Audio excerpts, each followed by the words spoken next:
ইরানের সঙ্গে চলমান সংঘাত নিরসনে এক চরম বার্তা দিলেন মার্কিন প্রেসিডেন্ট ডোনাল্ড ট্রাম্প।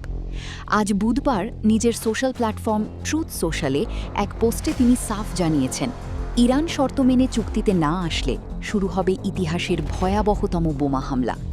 ট্রাম্প তার পোস্টে উল্লেখ করেছেন, সমঝোতা অনুযায়ী ইরান যদি সব শর্ত পূরণ করে তবেই মার্কিন সামরিক অভিযান অপারেশন এপিক ফিউরির সমাপ্তি ঘটবে।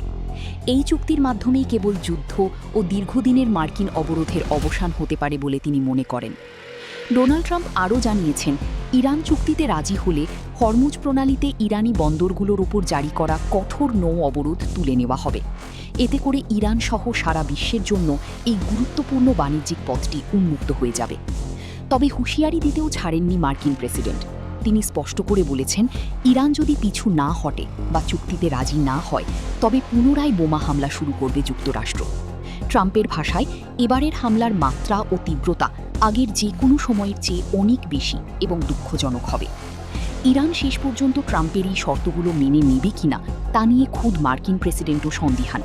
তবে এই চরম হুঁশিয়ারি মধ্যপ্রাচ্যের যুদ্ধ পরিস্থিতিকে এক অনিশ্চিত গন্তব্যের দিকে ঠেলে দিয়েছে।